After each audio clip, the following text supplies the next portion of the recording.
Gente, vamos compartilhar da palavra. Eu prometo, não fique preocupado, você vai dormir em casa. Não vamos fazer vigília. Eu vou ser objetivo sem pressa. Se você acredita que eu sou capaz de fazer isso, diga: Deus abençoe meu pastor.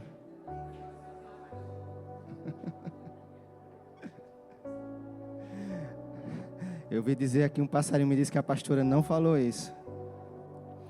Queridos, eu quero compartilhar a palavra de Deus. Nós estamos estudando a carta de Filipenses. Quem lembra? Quem tem sido abençoado com isso?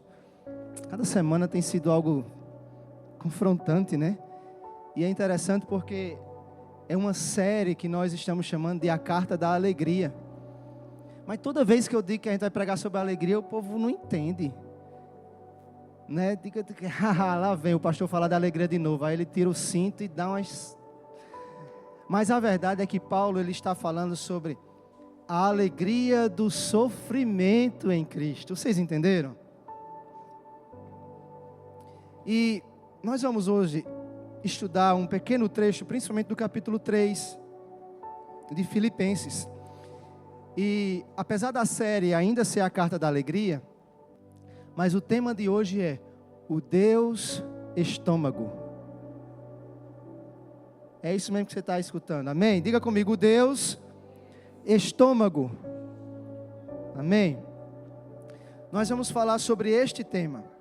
E vai fazer sentido ao longo da mensagem. Eu boto um tema sem sentido para você prestar atenção na mensagem. E nós vamos começar lendo Filipenses 3, 18 a 20, amém? Abra sua Bíblia em Filipenses capítulo 3, versículo 18 em diante. Diz assim: pois, como eu já disse repetidas vezes, e agora repito com lágrimas, há muitos que vivem como inimigos da cruz de Cristo. O destino deles é a perdição. O Deus deles é o estômago. Em algumas versões diz ventre. E eles se gloriam do que deveriam se envergonhar. E só pensam nas coisas terrenas. A nossa cidadania, porém, está nos céus, de onde esperamos ansiosamente o Salvador, o Senhor Jesus Cristo. Amém? Por favor, diga assim comigo: eu creio que a Bíblia é a palavra de Deus. E eu sou o que a Bíblia diz que eu sou. Eu tenho o que a Bíblia diz que eu tenho. Eu vou aonde a Bíblia diz que eu vou. E eu posso fazer o que a Bíblia diz que eu posso fazer. Esta é a palavra de Deus. Queridos, e eu quero começar falando um pouco sobre o Deus Estômago. Quando Paulo disse assim: há alguns homens que vivem como inimigos da cruz. O destino deles é a perdição. E o Deus deles é o estômago. E é interessante porque ele diz assim: só pensam nas coisas terrenas.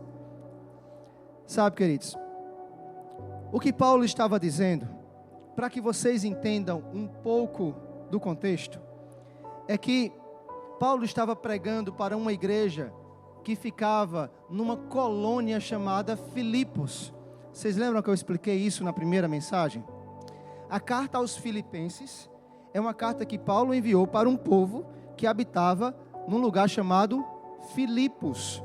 E Filipos, ele era uma colônia romana.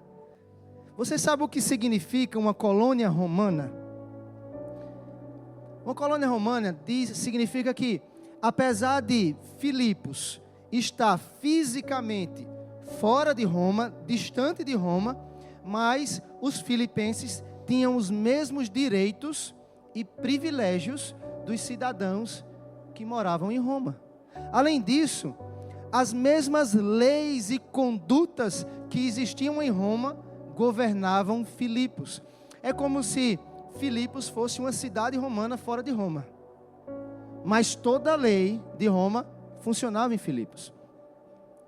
E tem algo interessante, precioso. Eu não sei se você vai lembrar, mas em Atos do capítulo 22 acontece um cenário, uma situação, quando Paulo ele está em Jerusalém. Em determinado momento, Paulo estava em Jerusalém e ele estava pregando em plena praça pública. E os homens daquele lugar começaram a causar um tumulto por causa da pregação de Paulo. E Paulo foi preso por causar tumulto. Lembra daquela pregação que eu falei que a gente tinha que causar tumulto? A gente tem que causar tumulto, viu? Paulo causou um tumulto e aí ele foi preso. E quando prenderam, a lei romana dizia que a condenação, ou melhor, o juízo que uma pessoa que causasse aquele tipo de tumulto iria sofrer era 39 chibatadas em um lugar lá em praça pública, para que todos vissem que ele estava sendo corrigido pelos romanos por causa do problema que ele causou. Quando amarraram Paulo e que tiraram o cipó lá para dar as chibatadas nele, aí Paulo disse: vocês vão realmente bater em um homem romano sem que ele seja julgado? Aí quando Paulo disse assim, em um homem romano, aí o guarda que estava pronto para bater nele, parou, abriu seus olhos e disse: você é romano?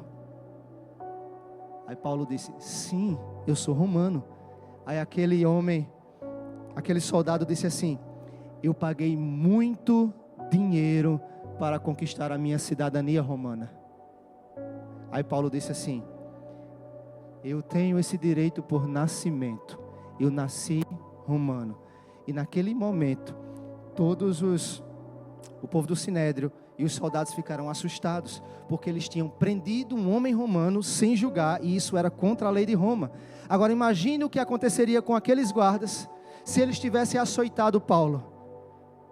Eles seriam depois presos e açoitados. E o que esse texto mostra, que você pode ler depois em Atos 22, é que ser romano significava um status muito alto, uma importância muito alta. Paulo, ele era romano de nascimento, mas aquele soldado, ele tinha pago muito dinheiro para se tornar romano, porque você ter a cidadania romana valia muito. Quem tem acompanhado as notícias políticas por aí ultimamente, e principalmente o governo Trump, o que ele tem feito com o acesso de estrangeiros ao país americano, você percebeu que ele fechou as portas? E agora, para você ter acesso legalmente aos Estados Unidos se tornou muito mais difícil. E aí ele lançou, eu acho que até já existia antes, mas ele estabeleceu um tipo de acesso chamado Golden Card. É isso mesmo? Você já ouviu falar nisso? Vocês sabem quanto custa para você ter um Golden Card, que quer dizer que você é uma pessoa que tem livre acesso aos Estados Unidos? Sabe quanto custa?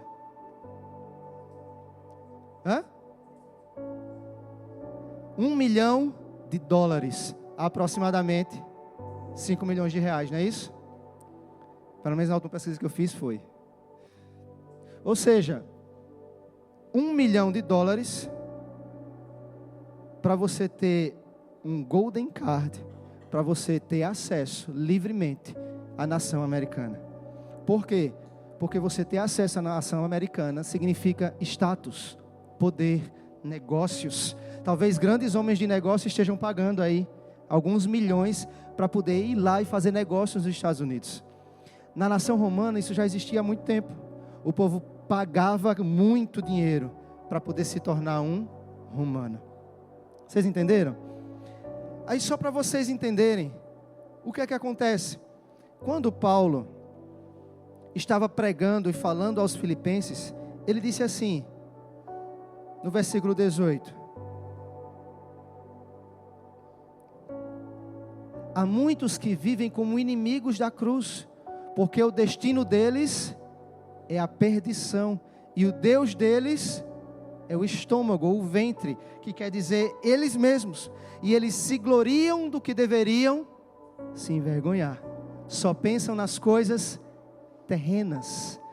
E aí no versículo 20, a nossa cidadania, porém, está nos... Se ele está falando por um povo, ou de um bem mais precioso que alguém poderia ter, era a cidadania romana, aí ele vem e diz: vocês estão se gloriando por algo que vocês deveriam se envergonhar, porque a nossa verdadeira cidadania não é romana, mas celestial.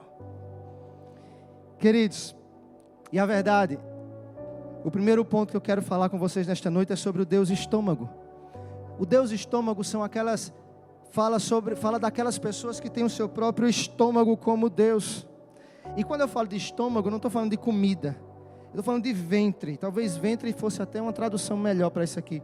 Mas tem a ver, não tem quando você olha para alguém e diz assim: deixe de olhar para o seu próprio umbigo. É isso que Paulo estava dizendo. São aquelas pessoas que têm como Deus, todo mundo olha aí para o seu próprio umbigo. Quando você olha para o seu próprio umbigo, você consegue ver mais alguém? Não. Ele estava dizendo aquelas pessoas que têm como Deus a si mesmo, os seus próprios interesses, as suas próprias conquistas, os seus próprios valores, os seus próprios pensamentos, só o que você quer, só o que você acha, só o que você pode, só o que você sonha. Então ele estava combatendo essas pessoas que têm olhos no umbigo e olhos na terra. E ele começa a falar: estas pessoas são inimigos da cruz. Por que são inimigos da cruz? Porque a cruz de Cristo é uma mensagem que o céu nos trouxe para nos tirar da terra e não para nos estabelecer na terra. Deixa eu lhe dizer uma coisa: você não vai ficar nesta terra. De um jeito ou de outro, a terra ela é um lugar temporário e passageiro. Portanto, quanto mais você olha para o umbigo e tenta construir o seu império, status ou conforto nesta terra, mais distante você está do céu. É por isso que Paulo disse: estes homens são inimigos da cruz. Quando ele chama de inimigos da cruz, quer dizer que ele estava dizendo que aqueles homens falavam mal de Jesus? Ou então eles estavam combatendo o Evangelho? Não necessariamente. Certamente quem combate o Evangelho, quem fala contra Jesus é um inimigo da cruz. Mas muitos, sentados nas cadeiras das nossas igrejas, mesmo dizendo que crer em Cristo, mas que constrói toda a sua vida para prosperarem na terra, também se tornam inimigos da cruz. Porque enquanto a cruz está te puxando para cima, você está pesando para baixo. Sabe? E a minha alegria, quando ela depende das conquistas que eu tenho aqui na terra, isso pode significar que os meus olhos espirituais, eles estão fechados. Eu quero fazer algumas perguntas. E como sempre, eu preciso muito da sua participação, para eu saber se o que eu vou perguntar é um problema só meu, ou também acontece na sua vida. Tá certo? Como é que a gente vai fazer? Eu vou fazer uma pergunta. Se a resposta for sim, você vai levantar a mão. E vai ficar com a mão levantada até eu finalizar as perguntas, tá certo? Combinado? Augusto vai me fazer confessar meus pecados, é? Mas rapaz, a Bíblia diz que a gente confessar os pecados uns aos outros, a gente é curado, liberto, não é não? Deixa eu perguntar aqui. Você já discutiu com o seu cônjuge por causa de dinheiro? Príncipe foi a primeira que levantou a mão. Amor, vamos resolver esse assunto, vê se... Levanta mais para todo mundo ver que tu é pecador, vai. Já discutiu por causa de dinheiro? Fica com ela levantada aí. Você já rompeu uma amizade por causa de dinheiro? Levanta a mão também. Você já passou uma noite sem dormir por causa de uma dívida que você não devia ter feito? Passou o cartão sem poder e depois quando a fatura chegou não conseguiu dormir mais? Começou a perguntar: para onde eu fujo e onde é que eu me escondo desse cartão? Você já teve crise de ansiedade por causa de um cartão de crédito ou então um boleto que você tinha que pagar no outro dia?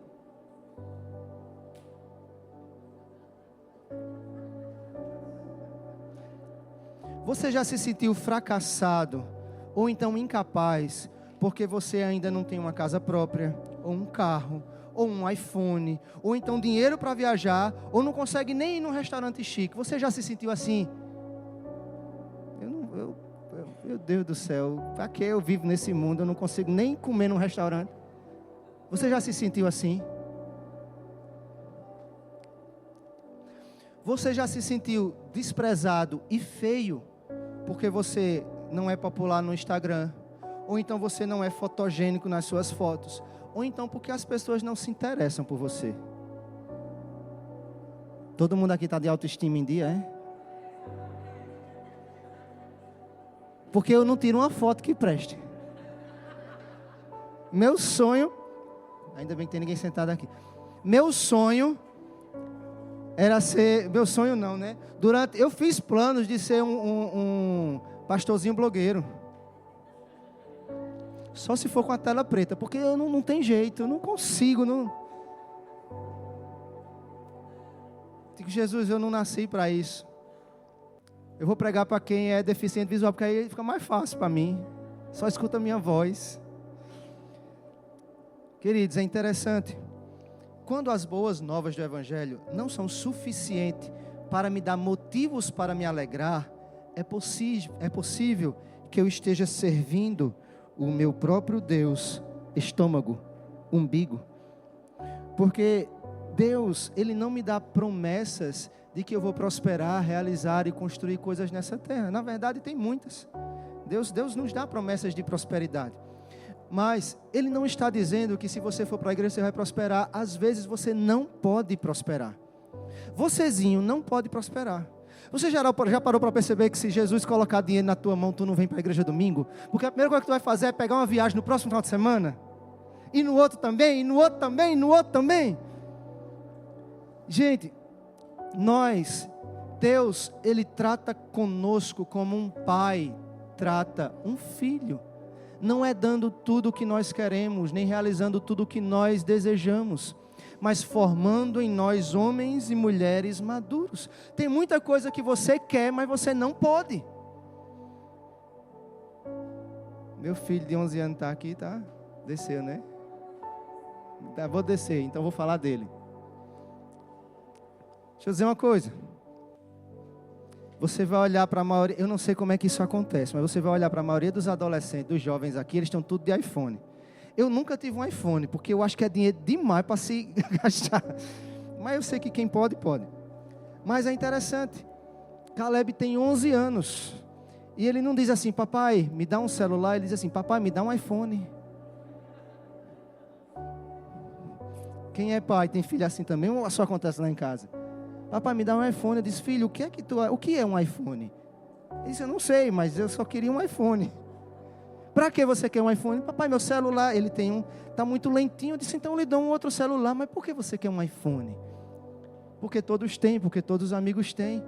Eu disse, filho, tem coisas que você quer, mas que não pode, e nem é o tempo. E eu preciso lhe ensinar que não também é amor. Não também é cuidado. Não também é zelar pela sua vida.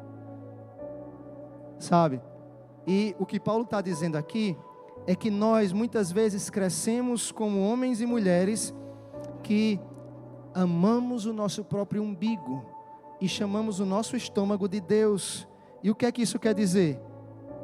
Eu quero, eu posso, eu prefiro, eu acho. A gente vive numa sociedade, vou chamar assim de romana para vocês entenderem, onde existe uma cultura aqui neste lugar, existe uma maneira de viver, existem valores morais. O povo nessa terra fala de um jeito, se veste de um jeito, canta músicas de um jeito, vive de um jeito, se relaciona de um jeito. Ou seja, existe toda uma cultura aqui neste lugar. E nós acabamos entrando nessa cultura e nos parecendo com a cultura da terra, porque afinal nós moramos nessa terra. Mas a verdade é que, apesar de morarmos nesta terra, não pertencemos a ela. Isso quer dizer que enquanto moramos nessa terra, nós queremos estabelecer sucesso na terra. Você quer construir uma casa, você quer ter um bom carro, você quer ter um bom guarda-roupa, você quer criar memória, você quer viajar, você quer fazer muitas coisas, e nada disso é errado nem pecado. Mas quando você não consegue o que você quer e aquilo te entristece, rouba a tua alegria, rouba o teu prazer, te coloca em depressão, acaba com o teu casamento. Quando você se sente feio, incapaz, impotente, quando o teu coração é cheio desse tipo de sentimentos, porque você não conseguiu alcançar o status que essa terra tenta te dizer que você tem que ter, então isso quer dizer que provavelmente o teu estômago, o teu umbigo, ele está tendo um espaço muito maior na sua vida do que deveria ter. Porque você recebe todos os domingos aqui nessa casa uma palavra de salvação, de alegria, de libertação, de promessas, de vida eterna, de esperança. Você lê na Bíblia o Senhor Jesus dizendo: olha, eu estou subindo aos céus agora, mas não se preocupem, eu estou indo lá para preparar morada para vocês. Jesus está indo para o céu preparar uma casa para vocês. Olha, sabe quem construiu minha casa aqui na terra? Foi Valdir. De verdade, foi Valdir. Quem construiu sua casa foi fulano. Talvez você seja alguém um pouquinho mais abastado. Quem construiu foi uma construtora famosa. Quem desenhou a sua casa foi um arquiteto famoso. Mas deixa eu dizer uma coisa, você que não tem sua casa própria, ei, o construtor, o engenheiro e arquiteto Jesus Cristo, o Filho de Deus, está indo construir uma casa para você. Será que você é capaz de se alegrar com a notícia de que Ele tem uma casa para você? E não se entristecer mais porque você já tem 40 anos e ainda paga aluguel? Porque às vezes a gente se frustra com coisas que são passageiros. Eu e Pris, nós vamos completar 19 anos de casado esse ano. 19. Nós moramos 17 anos de aluguel. 17 anos pagando aluguel. Você não tem noção do tanto de dinheiro que a gente deixou nos aluguéis por aí. Mas no 17º ano, no 18º ano, Deus nos deu uma graça de morar na nossa casa própria. E eu não sei por que a gente diz casa própria, porque assim, eu passei 17 anos pagando aluguel, aí agora eu moro na minha casa, mas eu vou pagar 35 anos de financiamento dessa casa, entendeu? Ou seja, ela ainda não é minha, ela é do banco, né? Mas tudo bem, eu posso dizer que está certo, é minha. Mas a verdade é que a alegria de ter aquilo que é seu é muito bom. De fato, você sente que você conquistou algo. E eu não quero tirar isso de você. Mas a verdade é que parece que a gente diminui tanto as conquistas que Jesus conquistou na cruz para a nossa vida. E nós costumeiramente nos entristecemos com aquilo que não temos na terra, mas não somos capazes de nos alegrar com aquilo que temos no céu, que deveria ser numa medida muito maior. E o que Paulo está dizendo é: quem tem os olhos no próprio umbigo sempre vai se frustrar. Sempre vai faltar alguma coisa. Você nunca vai ter tudo, nunca vai ser perfeito. Alguém sempre vai ter melhor do que você. Quando você comprar o iPhone 17, a Apple lança o 18 e você já está ultrapassado. Mas você precisa encontrar um lugar de alegria que não está olhando mais para o teu próprio umbigo, mas agora está olhando para um lugar celestial. Porque aqueles que amam as coisas e só pensam nas coisas desta terra, eles estão perdendo as notícias do céu que são ao seu respeito. E aqui onde Paulo entra com o segundo ponto, o versículo 20. E ele diz assim: a nossa cidadania, porém, está nos céus. Queridos, presta bem atenção. Paulo estava falando dos filipenses. Sabe qual é a maior notícia? Sabe o que é que os filipenses falavam de manhã quando eles tomavam café da manhã? Ei, rapaz, e aí, como é que tu faz? Tu já conseguiste tua cidadania romana? Seu pai parcelei em 35 anos, estou pagando R$1.000 de prestação todo mês para conseguir ter a carteirinha de romano. Ou seja, para eles nasciam e o orgulho deles é dizer: eu sou romano. Porque se eles fossem romanos, eles estavam debaixo da proteção de Roma. Eles estavam debaixo da proteção de César. Eles tinham um exército romano para proteger eles. Eles tinham a lei romana para proteger o prestígio romano. Ser romano era status.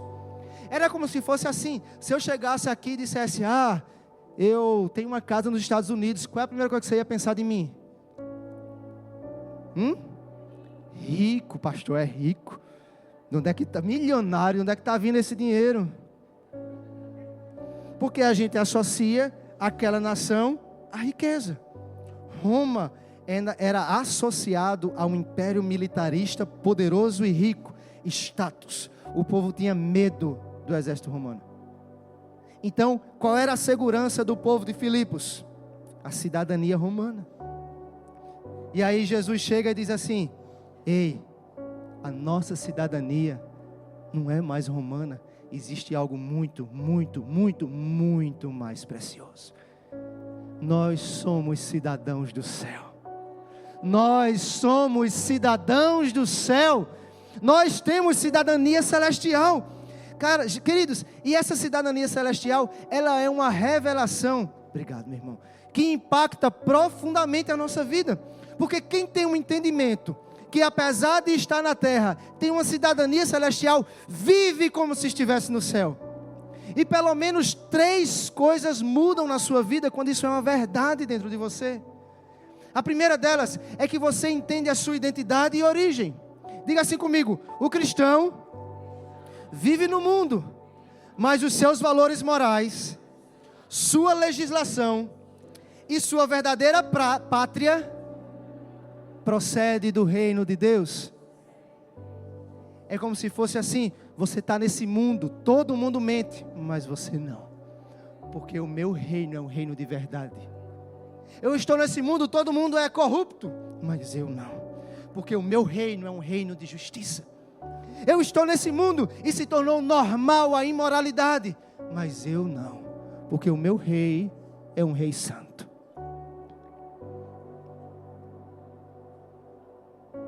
Eu sei de onde eu vim e eu sei para onde eu vou. Aconteceu algo comigo curioso ontem. Eu estava no ginásio assistindo um jogo do meu filho, Caleb. E eu fico junto com os pais, né? A gente fica ali torcendo pela equipe. E eu estava sentado com um pai de um amigo, com o pai de uns meninos. E a esposa dele estava um pouquinho logo do lado. E eu estava ali olhando para a quadra. E de repente, ele pegou o celular e disse assim: Augusto, olha só isso aqui. Aí quando ele mostrou para mim, gente, ô Satanás imundo. Quando ele mostrou para mim, era uma imagem imoral. Era uma imagem de uma mulher em uma posição imoral. Só que esse cara estava sentado ao lado da sua esposa. E eu do outro lado. E ele falou como se aquilo fosse normal. Eu disse: que Satanás imundo. Porque assim, foi meio segundo para eu tirar os olhos, olhar para ele, dar um sinal de que não gostei, virar a cara, me levantar e sair. Mas a normalidade do mundo faz com que um homem sente do lado da sua esposa, mas esteja olhando cenas de imoralidade.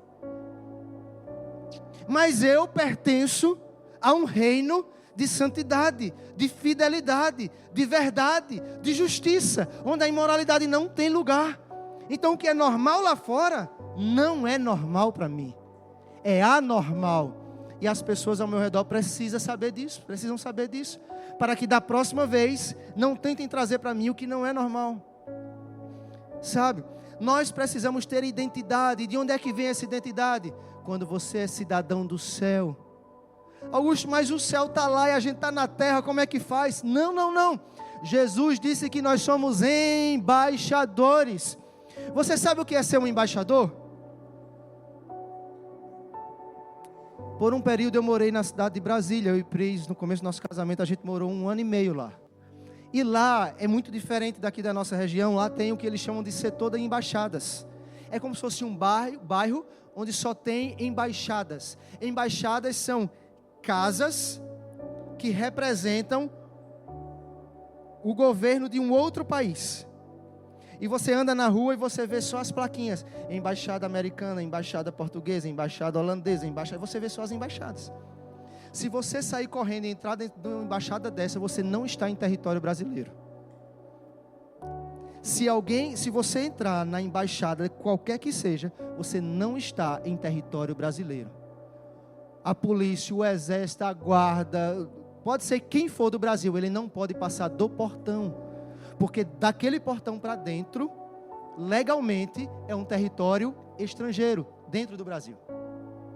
A lei que governa aquela casa é a lei estrangeira. É por isso que as pessoas buscam muitas vezes asilo político, correndo para uma embaixada.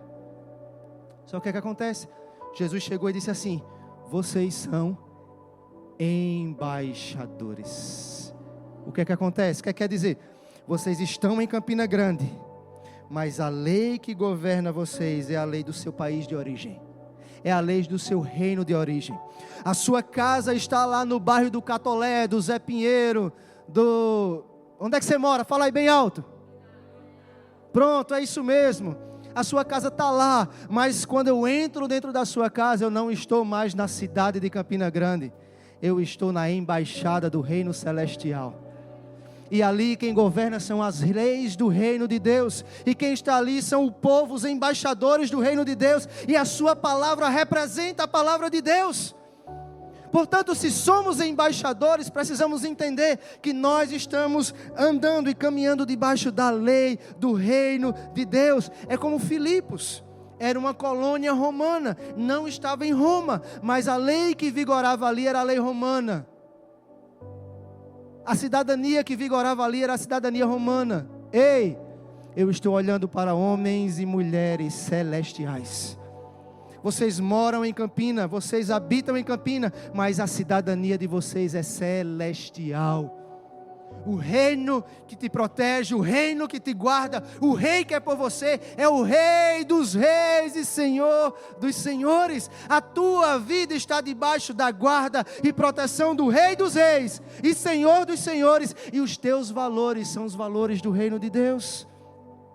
Cidadania celestial. Isso significa que quando Jesus nos chama de embaixadores, Ele quer que nós comecemos a manifestar o que nós chamamos de a cultura do céu. Sabe o que é a cultura do céu? A cultura do céu é que quando tem alguém doente, você passa, você bota a mão na cabeça do doente, ele é curado.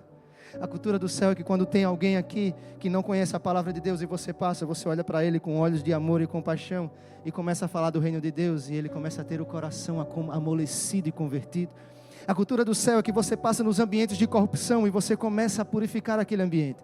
A cultura do céu é que por onde você passa, o céu passa, e aonde você está, o céu está, e por onde você anda, Jesus está andando, e aquele ambiente está sendo tocado e transformado por causa de um embaixador do céu caminhando naquele lugar. Sabe, nós precisamos manifestar a cultura. E outra coisa, aquele que tem a cidadania celeste tem a expectativa da presença do seu Senhor. Vocês sabem qual era o maior orgulho de todo romano? Era o seu imperador, César. Era o homem mais poderoso da terra na época, ou se achava. Ele era comparado a um Deus, e qualquer um que falasse, qualquer tintim dele estava perdido. Então todo romano tinha o seu maior orgulho em Roma e em César. Quem já assistiu filmes romanos entende o que eu estou falando. O imperador César. Mas nós não somos de Roma, nem somos desse reino. Nós somos do reino celestial. Nós somos dos céus. E quem é o nosso imperador? Quem é o nosso rei? Quem é o rei dos reis? Jesus. A nossa expectativa está nele. Nós esperamos por ele. Nós ansiamos por ele. Nós desejamos a sua presença. Nós desejamos a sua volta. Nós sonhamos com ela. Nós queremos a volta dele. Ele é a nossa esperança. Ele é a nossa expectativa. Quando ele vier, todas as coisas estarão resolvidas. Então nós dormimos e acordamos todos os dias pensando: será que é hoje que o nosso rei vem? Porque aquilo que era apenas uma embaixada se tornará um reino outra vez. Sabe? Paulo nos ensina algo precioso, e eu vou encerrar com isso aqui. Ele diz: nós devemos estar prontos a perder tudo por causa dele. Ele disse assim: vocês são homens que amam o próprio umbigo, gostam da sua própria vontade. Eu acho, eu penso, eu quero, eu escolho, eu vou. Sabe? Se o pastor disser alguma coisinha errada que não te agrada, existem milhares de outras igrejas, você vai procurar outra igreja, porque você está procurando um lugar que te agrada. E já faz tempo que a gente já se convenceu aqui de que o Senhor não tem uma palavra confortável para nós, não é verdade?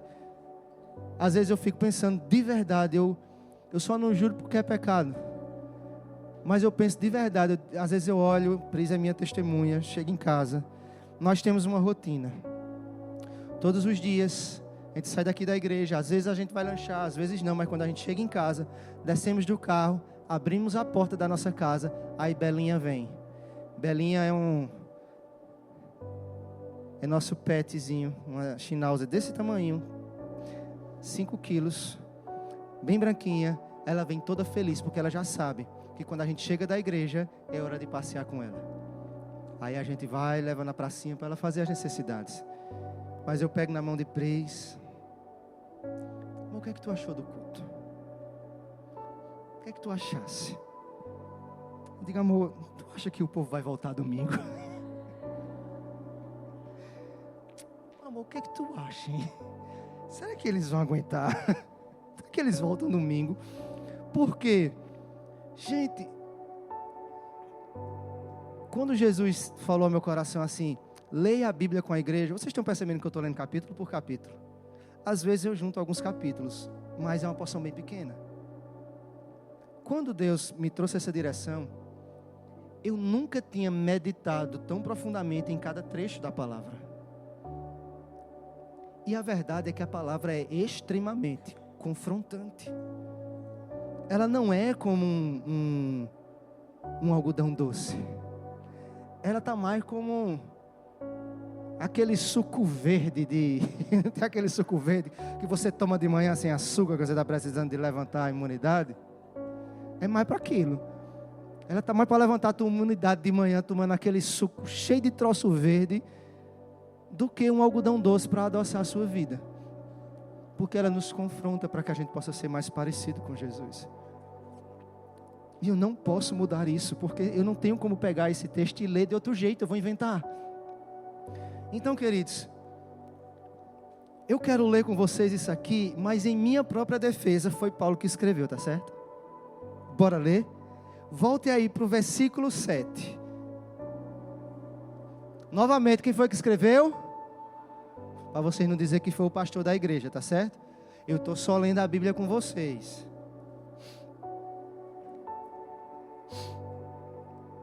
Diz assim: contudo, o que para mim era lucro, passei a considerar como perda, por causa de Cristo. Mais do que isso, eu considero tudo como perda, comparado com a suprema grandeza do conhecimento de Cristo Jesus, o meu Senhor, por quem eu perdi todas as coisas.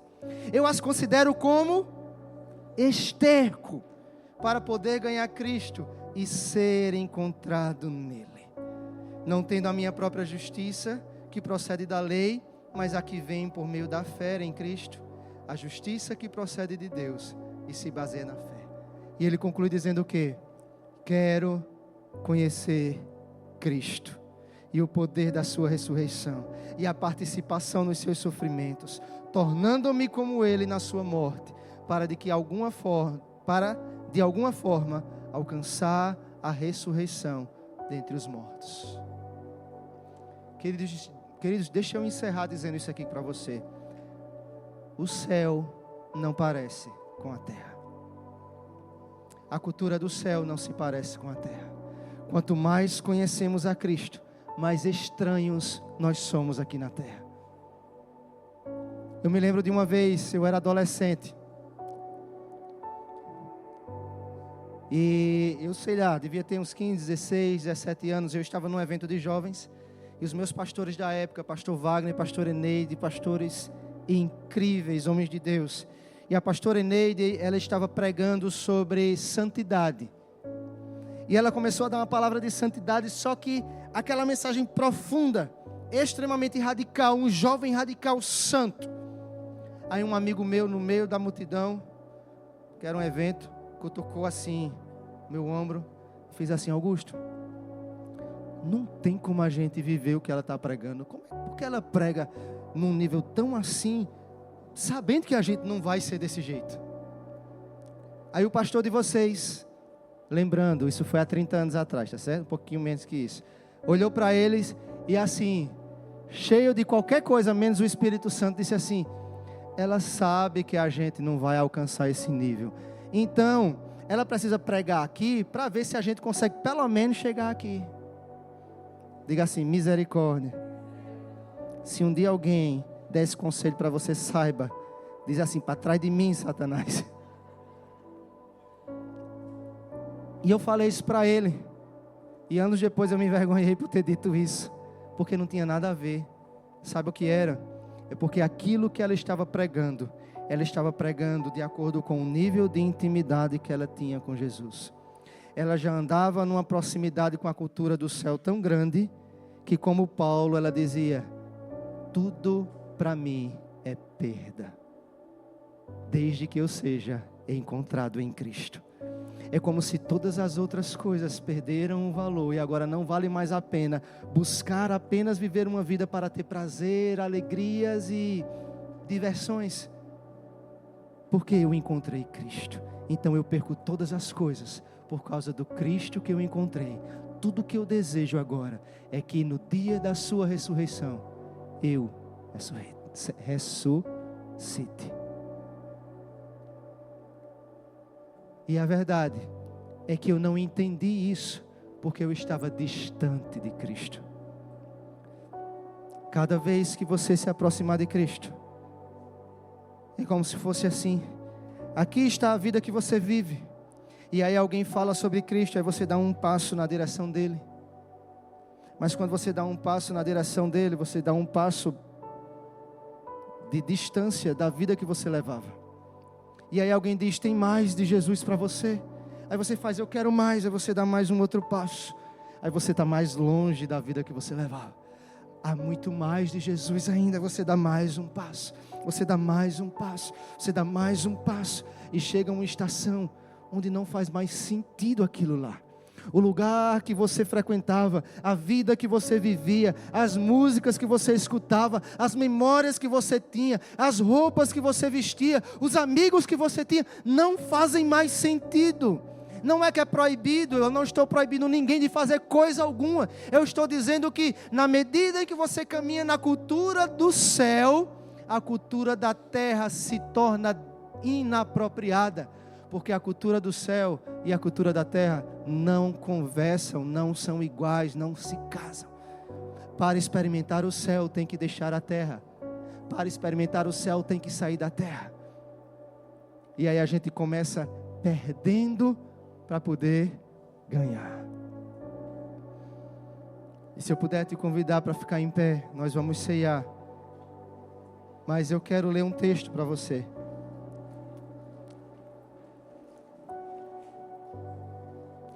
Sabe,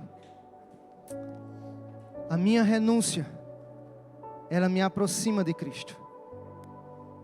A sua renúncia, ela te aproxima de Cristo. Então perca tudo para ser encontrado nele. Diga assim comigo: eu vou perder tudo para ser encontrado em Cristo. Eu vou perder tudo para ser encontrado em Cristo. Não precisa abrir, mas eu quero ler para você. Quem falou isso aqui foi Jesus. Ele disse assim em Marcos 8:34: se alguém quiser vir após mim, negue-se a si mesmo, tome a sua cruz e siga-me. Porque quem quiser salvar a sua vida, a perderá. Mas quem perder a própria vida por minha causa e pelo Evangelho, a salvará. Onde está a alegria da salvação? Diga comigo, na renúncia. Quanto mais você perde aqui, mais você ganha ali. Não dá para viver as duas coisas. Lucas capítulo 14, versículo 26. Jesus disse assim: se alguém vem a mim, mas ama o seu pai, a sua mãe, a mulher, os filhos, os irmãos, as irmãs e até a própria vida, mais do que a mim, não pode ser meu discípulo. Aquele que não carrega a sua cruz e não me segue, não pode ser meu discípulo. Queridos, eu quero te chamar para você entender algo, que você só pode fazer isso por revelação. Ser cristão não é você ter a capacidade de acertar todas as coisas, mas é uma revelação de que você é recolhido de um ambiente terreno e promovido para um ambiente celestial, onde a cultura é outra, as leis são outras e o que vigora lá é outra coisa. Portanto, quando você se torna filho de Deus, você se torna cidadão celeste. E sendo cidadão celeste, você está debaixo da graça e da proteção do teu Deus. E também debaixo do poder do Espírito Santo. E esta é a tua nova realidade. Então, mesmo que na terra você pareça ter pouco, ou pareça conquistar poucas coisas, se você tiver os teus olhos espirituais abertos e você observar a tua vida celestial, você tem todas as coisas. O teu Pai celestial te supre de todas as coisas. O teu futuro, o teu destino, a tua casa, a tua família. Portanto, não há nada nesta terra que pode roubar a tua alegria, porque a tua alegria não está aqui, mas está lá. E quem tem os olhos lá, vê e se alegra, porque o seu destino está em Cristo. Você tem um sorriso para dar e dizer: eu estou em Cristo. Você pode dizer comigo: eu quero Cristo. Eu quero a Cristo. Eu quero Jesus. Eu me rendo ao reino celestial, à sua vontade, ao seu poder, às suas leis. Eu creio que estou nesta terra, mas não pertenço a esta terra. Caminho por esta terra, mas viverei na eternidade. A minha vida está estabelecida no reino de Deus. E ainda que por um instante eu esteja aqui, mas eu pertenço ao reino do meu Pai. E é neste reino que eu coloco toda a minha esperança, toda a minha alegria. É neste reino de onde eu me alimento do Espírito, da palavra e das boas novas. Eu creio no sacrifício de Jesus. Queridos, o Senhor nos chama para viver uma realidade espiritual que muda completamente a nossa realidade terrena. Tudo nesta terra está sujeito àquilo que o Espírito estabeleceu. Portanto, eu te incentivo nesta noite a ter os teus olhos espirituais abertos, para plantar a tua alegria e esperança naquilo que é eterno, porque aquilo que é terreno e passageiro passará, mas aquilo que é eterno, a palavra de Deus jamais passará. E esta é a nossa esperança. Amém.